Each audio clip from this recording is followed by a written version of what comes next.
Код. Клуч за вистината. Со Снежана Лупевска. Добро вечер. Што крие тлото под моиве нозе? Код е во потрага по најмасовната гробница на ова тло. Кој и зошто бил екзекутиран? Во потрага сме и по црните патишта на македонските икони. Стотици исчезнаа во изминативе 2 години. И додека трае кавгата кој да ги обезбедува, крадците оперираат. Секојдневно од тука поминуваме, но не знаеме каква тајна и мистерија крие земјата под Скупи.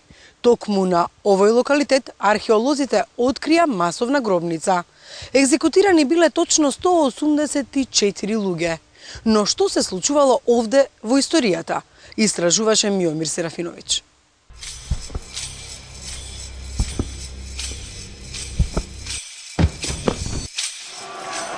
Звуци на борба од минатото.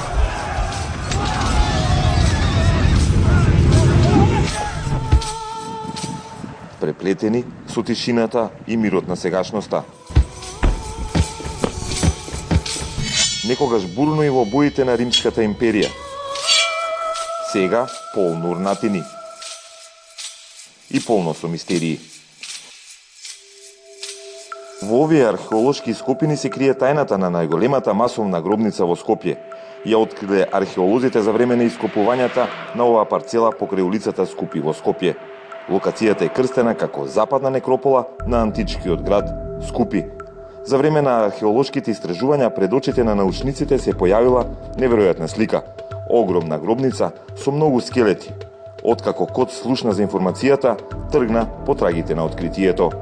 Гледам дека вие сакате повеќе од самите археолози и секој час, значи, таа гробница е откриена точно во рамките на последните археолошки истражувања на некрополата во Скупи, но за тоа ќе ви зборуват надлежните истражувачи, Ленче Ованова, главно, Фаница Велјановска, која е антрополог, и другите кои што се вклучени во истражувачкиот зафат на некрополата кај Скупи. Археолозите и научниците од Скопскиот музеј го раководат истражувањето.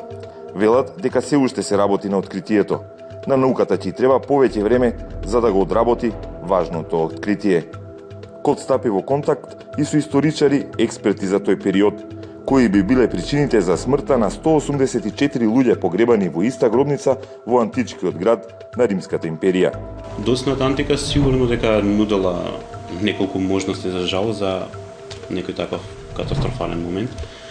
Имаме бројни опсади на градови, одведување на граѓани во робство, заробување и на римски граѓани, понекогаш и на варварски напаѓачи.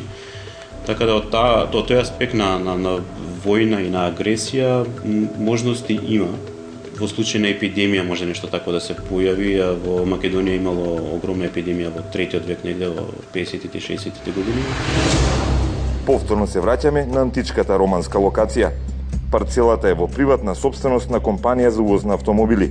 Бидејќи според законските прописи пред изградба мора да се добие и дозвола за градење од Управата за заштита на културно наследство, морало прво да се истражи теренот. Сопственикот на парцелата сам го платил истражувањето на западната некропола на Скупи. Минатата година археолозите, покрај многу други гробови, ја нашле и масовната гробница. 184 скелети биле најдени во гробницата, поредени еден до друг. Масовната гробница го добила редниот број 2694 во истражувачкиот зафат на Скупи. Код во една теренска просторија на музеот на град Скопје ги наоѓа остатоците. Скелетите и коските од античките луѓе под бројки се наредени во кутии. На дел од нив има запишано какво истражување веќе е направено. На една полица во кеса се складирани повеќе черепи. Еден од черепите е скршен. Трага на насилство. Можна причина за смрт. Во истражувањата покрај експертите од Скопскиот музеј е вклучен и Институтот за судска медицина. Таму заминавме по одговор од што умреле античките луѓе. Не се сите тела испитани, меѓутоа кај над 95% веќе пронајдени се сигурни докази дека станува збор за насилна смрт, а повредите што се пронајдени на коските потекнуваат од убодно-сечни средства, односно нож, мач. Првичните проценки на форензичарите се дека во тој антички период имало и екзекуција на жртви. кои е можно да били заробеници. Некаде кај 70% имаме докази за одсекување на главата, односно декапитација. Декапитациите може да настанат, значи, и при екзекуции, меѓутоа може да настанат и при борба. Сега, значи, некаде се комплетни декапитации, некаде се некомплетни декапитации, сепак, значи, може да укажува дека тие луѓе биле екзекутирани таму. Археолозите и антрополозите се уште ја бараат вистината за големата мистерија на романската масовна гробница. Секако дека ќе ги истражат сите околности кои што се случувале во тоа време и кои довеле до една погибија на 200 млади луѓе. Но се уште се во фаза на истражување. Никој не се го тие научници или истражувачи да каже нешто на памет. И јас не секам да кажам ништо на памет. Заминуваме во некогашниот антички град. Урнатини, антички столбови, здив на далечното минато. Историски, градот Скупи настанал во првиот век од новата ера. Прво бил римски војнички логор, но до третиот век се развил и иако провинцијски град имал големо регионално значење. Скупи е одбран да биде главен град на провинција, што е доста, значи, важно во тоа време, на провинцијата Дарданија, што ги опфаќала во денешна смисла, значи, Косово и Скопската котлина во глобала. И освен провинцијски центар, исто така и црковен центар бил седиште на епископ. Некои епископи од Скупи учествували и на вселенските собори, и на локалните собори.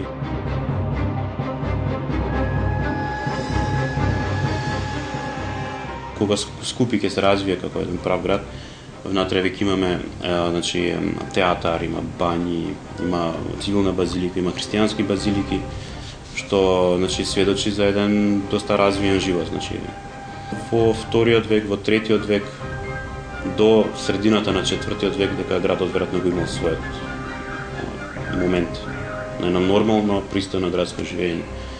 Дури има вила урбана, значи градска вила, што зборува дека сепак имало еден слој на доста побогати луѓе. Трагедијата закопана во масовната гробница под број 2694 се случила некаде во тој период. Уште не е утврден точниот период, но се претпоставува дека масовната смрт и групното закопување се случиле во ист ден. Тоа се костори негде кои што датираат помеѓу 2 и 4 век. Кај тие костори, тие се добро сочувани коски. Добро се и извадени коските. Значи има многу мал број на оштетувања при вадењето.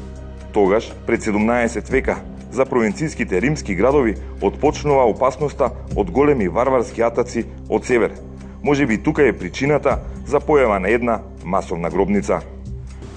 Од крајот на 4 век па натаму, значи, во периодот на варварските инвазии, животот се менува. Значи, од време на време граѓаните мора да сватат дека се соочуваат со страшни напади од северот од разни племиња.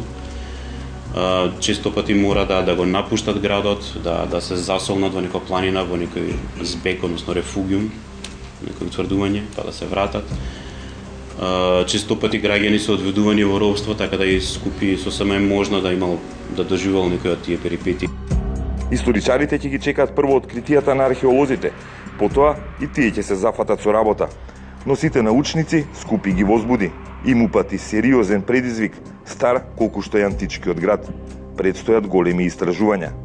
Тоа е во фаза на истражување, се подготвува еден поголем проект на меѓународно ниво и ние сега сме во фаза на подготовка на тој проект, па ќе видиме што ќе покажат истражувањите во рамките на тој проект.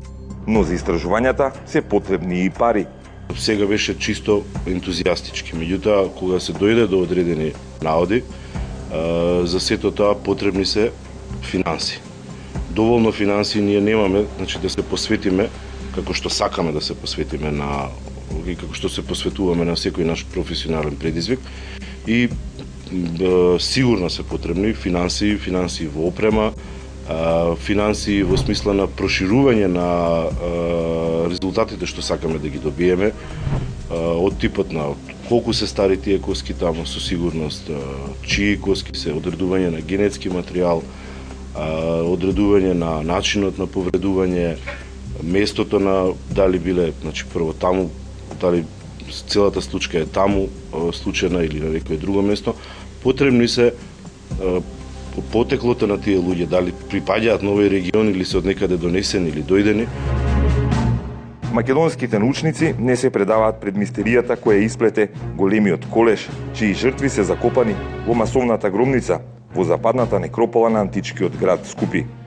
Таму, каде што тишината и мирот уште се преплетуваат со изгубените звуци на античкиот римски живот, но и на смрт.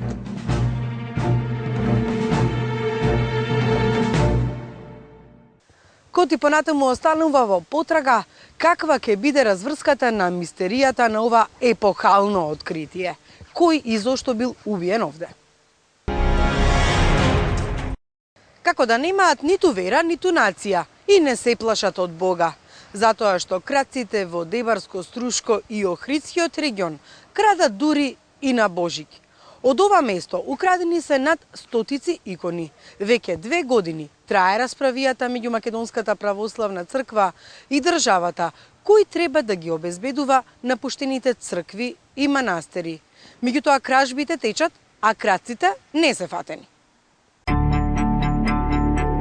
На крајот на западната граница, под падините на планинските врвови, во напуштени или полунапуштени села, сместени се 50 на православни цркви од 19 век, но и многу пред тоа, му пркосат на времето, издигнати од старите ктитори, кои кога овде ставиле крст и икона, не предпоставувале дека векови потоа ова културно наследство ќе остане само.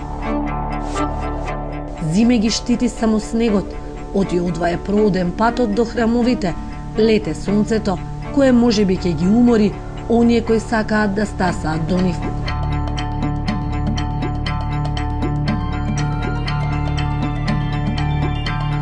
Се обидовме да стасаме до местата кои очигледно не се достапни за оние кои треба да ги сочуваат, полицијата, црквата, заводот за заштита, а се наачик за крадците.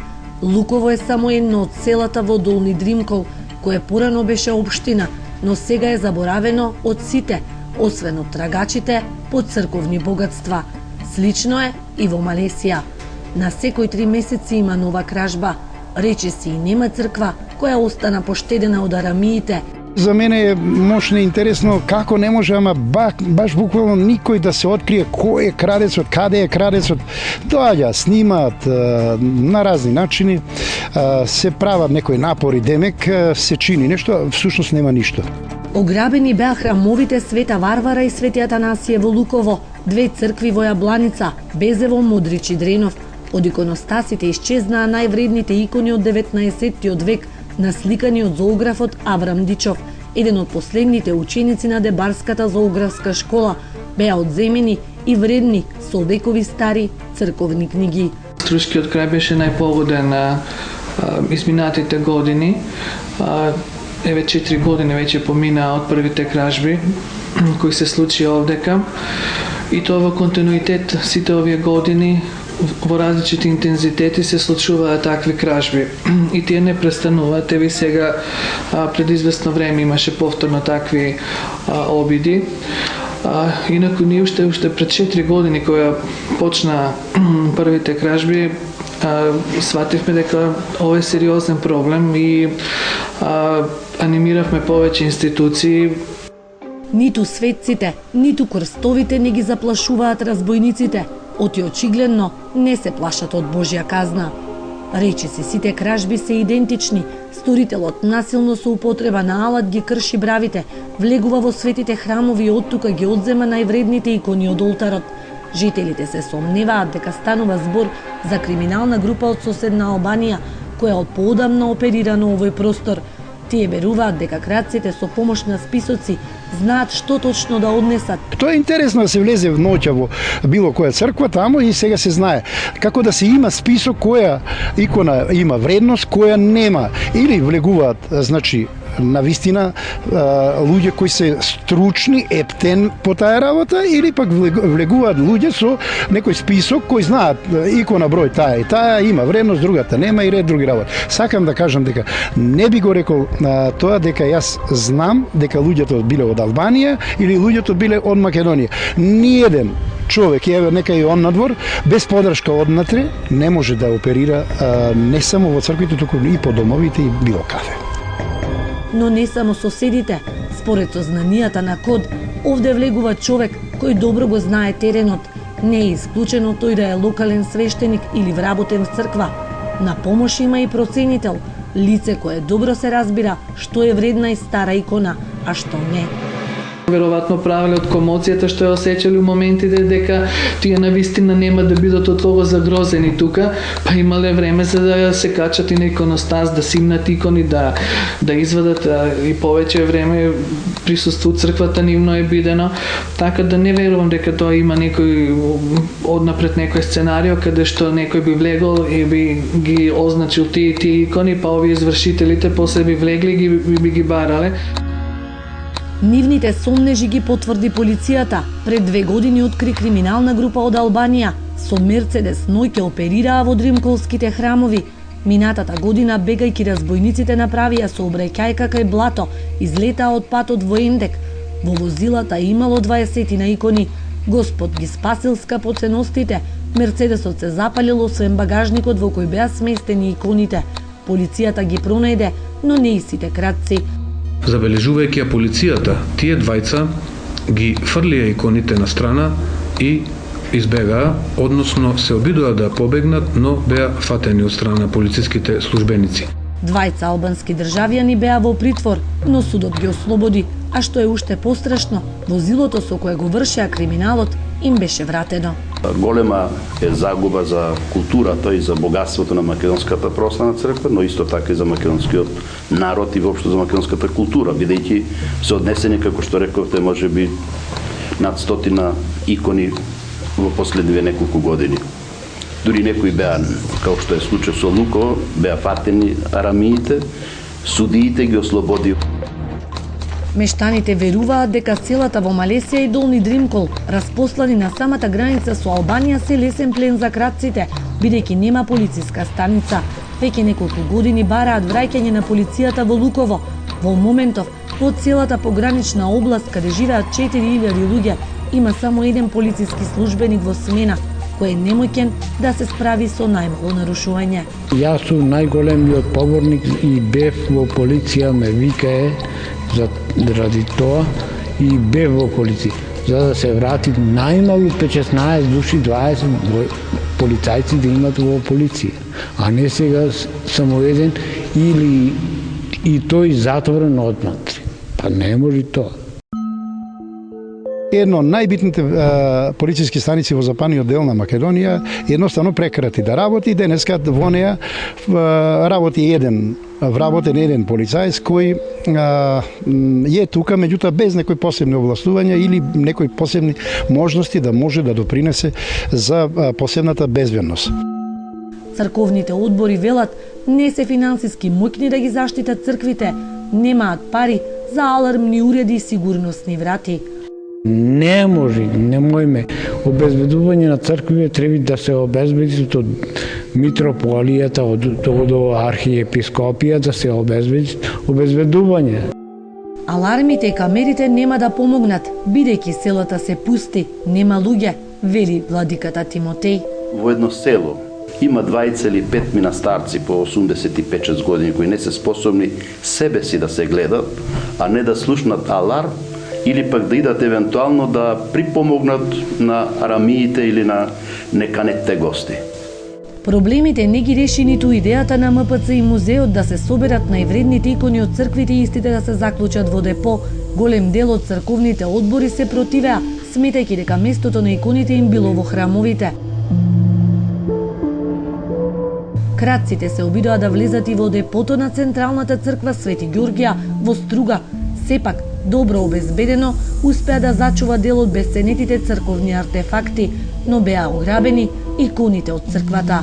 Тие се безбедни во депо.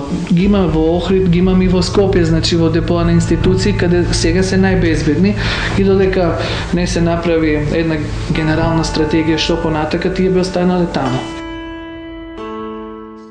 Разбојниците се спуштија и во селото Радожда на Охридскиот брег, повторно на самата граница со Албанија. во 2 наврати од Централната црква Свети Никола украдија 22 вредни икони од 19-тиот век и еден сребрен крст. Првата кражба беше проценета на 30.000 евра. Второто влегување беше катастрофално, целиот иконостас, но затоа што за 10 дена измеѓу двете кражби одборот црковен не презеде ништо. Ден денес немате аларм, немате камера. Немаме ни аларм, ни камера. Не можеме, зашто немаме средства. Ова е црквата Свети Атанасије во село Луково, на само 10 километри од албанската граница во падините на планината Јабланица. Оваа црква беше на удар на крадците. Од неа беа одземени 21 вредна икона. Денеска иконостасите се празни, а жителите на Долни Дримкол се уште живеат во страв од криминалните групи од Албанија кои оперираат во овој регион.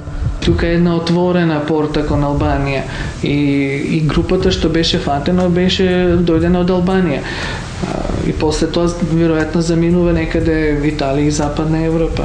Дел од украдените икони се пронајдени, но поголемиот дел не се пронајдени, што значи дека во однос на нивно пронаѓање полицијата има исто така обврската да ги презема своите дејства. Митрополитот Дебарско-Кичевски, владиката Тимотеј, верува дека во кражбите, при што исчезнаа стотина вредни икони, се инволвирани луѓе од институциите. Во Република Македонија кога има еден комплот на луѓе одговорни во оваа држава кои што заеднички го тоа чинат, однесуваат надвор нашето богатство. Не можам да ги посочам по име и презиме, бидејќи не ги знам, но имам право да се сомневам, не исклучувајќи луѓе од црква ако треба. Виновник за мене е сепак државата. Мора да створи на сите своји подрачја, на целиот простор на Република Македонија сигурност. Ако се крадат црквите, ако се крадат домовите, значи во овој момент тоа произлегува дека и животите на луѓето утре ќе бидат несигурни во секој случај. И на празник и на делник крадците оперираат во овие цркви. Последната кражба беше на Божик, кога од манастирот Сите Свети и во селото Лешани Дебрца беше украден вреден крст со сребрени орнаменти, стар точно 1 век. Малите цркви сега се празни. Наместо заштитени во депоата, вредните икони се во рацете на препродавачите, кои начекале село без кучиња, црква без чувар, држава без грижа за националното богатство.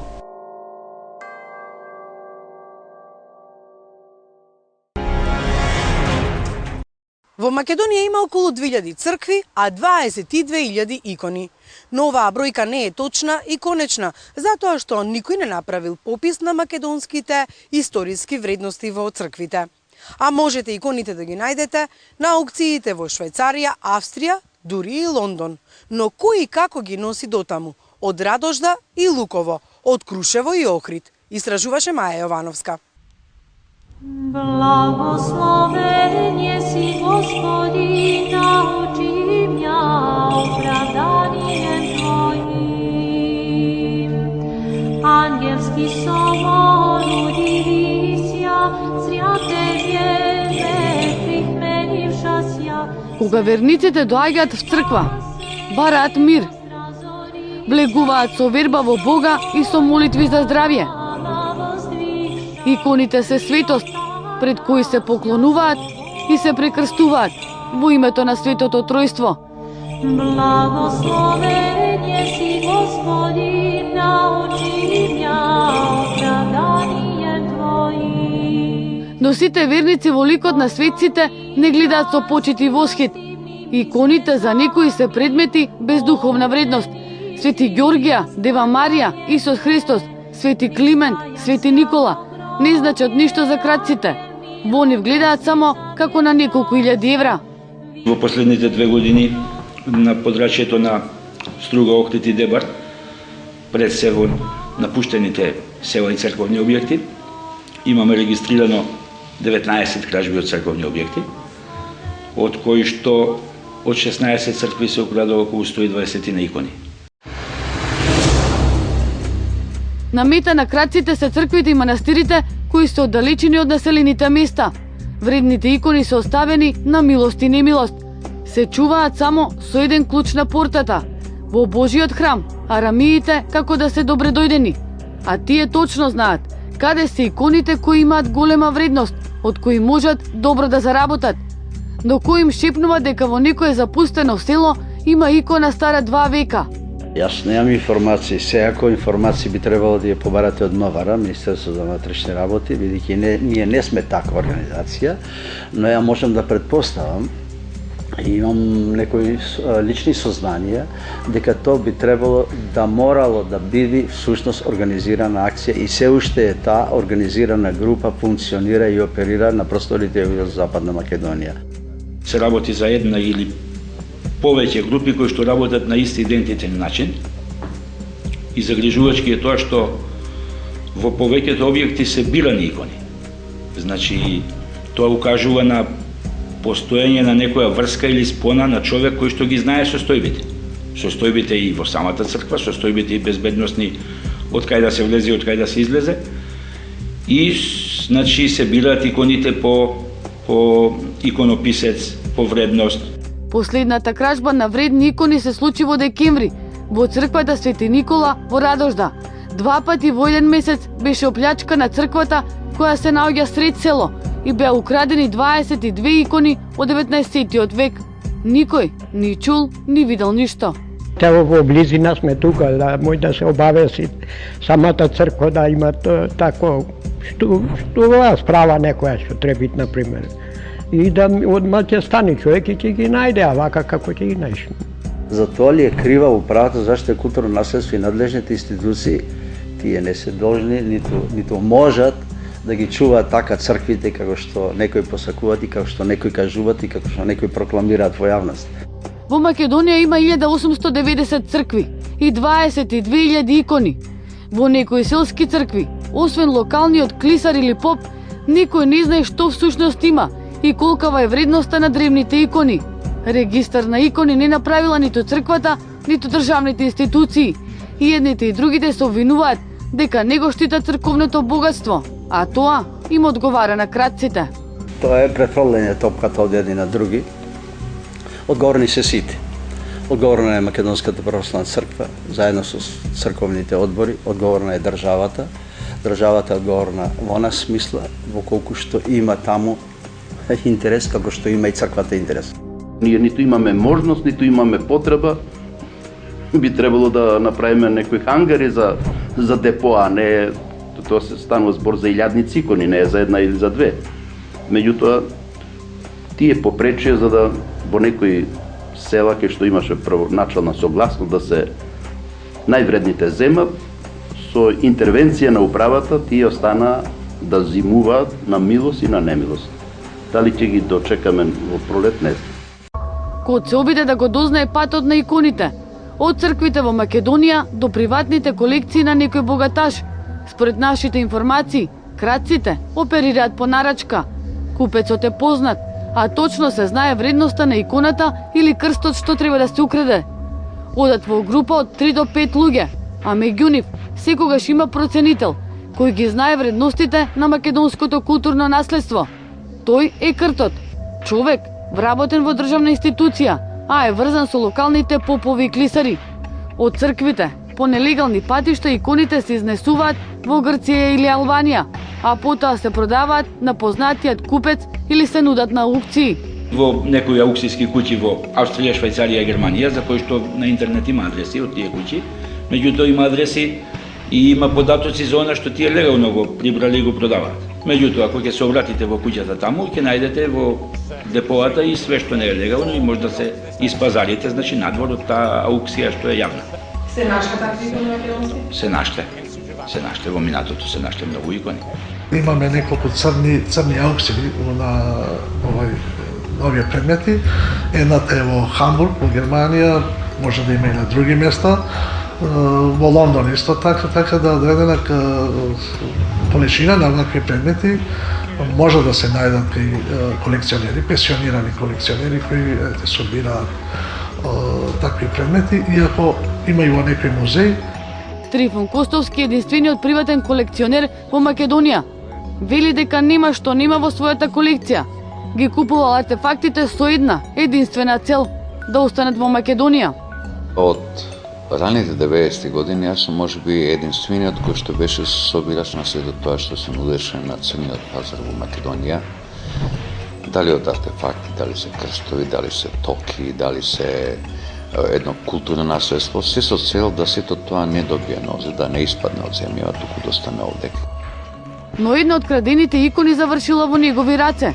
Мислел дека купува икона од семено наследство, која се предава од колено на колено. Ми се случи такво нешто, во кој што во еден момент ми кажа дека одредена икона што сме купил во почетокот на 2000-2001 година потекнува од манастирот Свети Атанасий во Демирхисарско.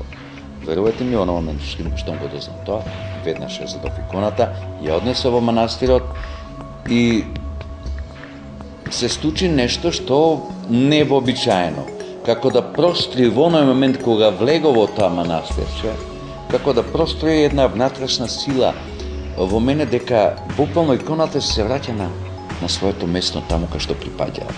Оделението за организиран криминал на МВР со години оди по трагите на кратците. Начинот на кој се ограбени вредните икони во Струшкиот, Охридскиот, Дебарскиот и Демирхисарскиот крај е ист. Се работи за група која е составена од домашни, но и кратци од соседна Албанија. Од таму иконата оди на пазар, а цената се зголемува како што иконата се препродава од рака на рака. Овие што се намета на кратците во југозападна главна Македонија, тие се вредни икони, но не се вредни како оние од 13 и 14 век, се разбира. Значи тие се многу вредни, но не се највредни. Порано има тие поголема вредност, меѓутоа повеќето икони се од 19 век кои што според некои мои сознанија на пазарите, аукции и црните пазари во светот одат од 5 до 10.000 евра. Дел од иконите завршуваат на аукција, но пред тоа крадецот ги носи во антикварница, каде иконата ја продава како семено наследство и добива сертификат за вредноста и потеклото. А потоа оди на надавање. Според информациите на МВР, токму преку австриската аукцијска куќа Горни и Мош биле продадени многу икони од Македонија, но бидејќи нема попис на македонските икони, многу е тешко црковните вредности да се впишат во каталогот на Интерпол. Па дури ако нешто исчезне, тешко дека ќе се докаже сопственоста. Дури минатата година македонската полиција вредната икона од 16 век ја ставила во пописот на барани и украдени богатства.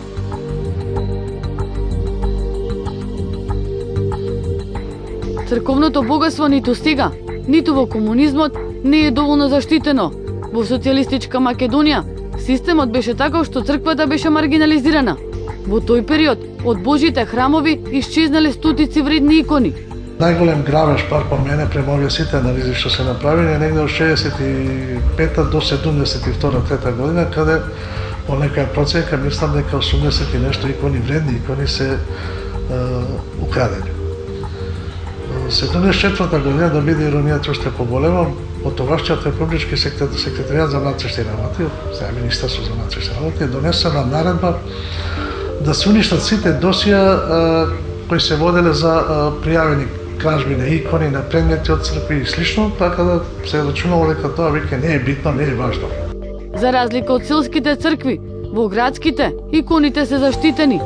Крадец не може ниту да припари, а камоли да украде нешто однатре. Заштитата се наметнува како императив, особено во последно време, така да храмот од давнина е обезбеден со систем, алармен систем. Имаме чуварска служба, чувар, ноќен чувар, веќе кон храмот има и повеќе црковни згради кои неминовно изискуваат чуварска служба, а од понов датум имаме и видеонадзор, значи систем за видеонаблюдување. Колку се постари, толку се повредни. Не е лесно да се изработи една икона. Потребни се неколку години. Денешните икони се базираат на работените икони во среден век, па дури и може да спомнам дури во антиката. Тие се слични материјалите, значи и техниките и технологиите уште од антиката. Стоимир Стојанов е конзерватор. Низ неговите раце минале стотици стари икони кои треба да се зачуваат, но тој може да ги заштити само од оштетување, а не и од кражби. Бидејќи овие икони наречеме икона некоја од 14 или од постарите период, може единствена која што би требало да се чува. Да речеме на запад све што е постаро, не повеќе дури и од 100 години тие го чуваат како око од глава. Така и ние треба да се грижиме и да водиме сметка за овие уметнички дела. И Костовски добро ги чува артефактите, ќе ги отстапи на државата, тогаш кога ќе биде сигурен дека и тие ќе бидат сигурни. Јас завештав и пред Ману, пред Академијата, во оној момент кога ќе почувствам дека државата навистина ќе води сметка за своето богатство што го има, сето тоа што го јас имам како артефакти, апсолутно имам намера да го предадам во владење на државата.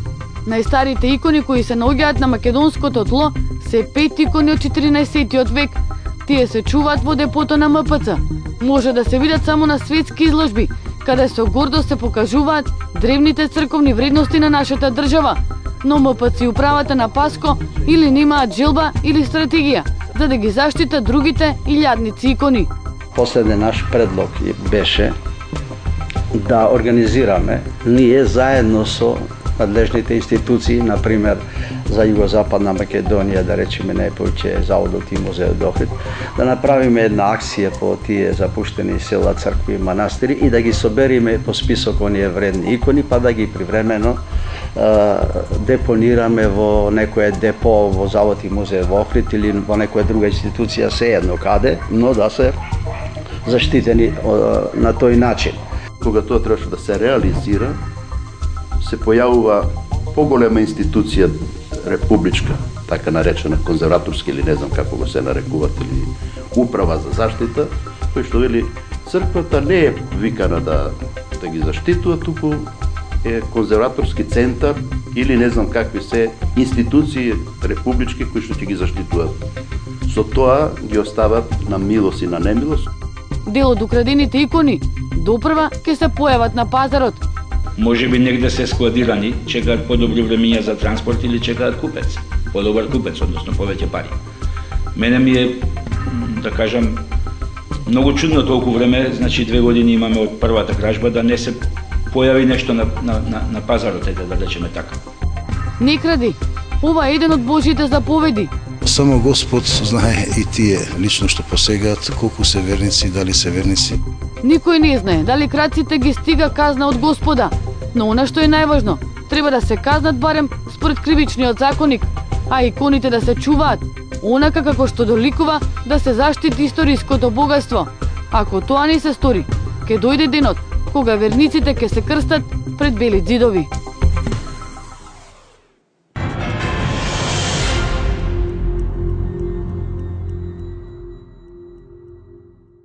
Се надевам дека овој код ќе влијае на совеста на сите институции, па наместо да се караат, ќе почнат да го обезбедуваат националното богатство, затоа што сите сме одговорни за него. Ви благодариме што и вечерва бевте со код, имајте пријатна вечер.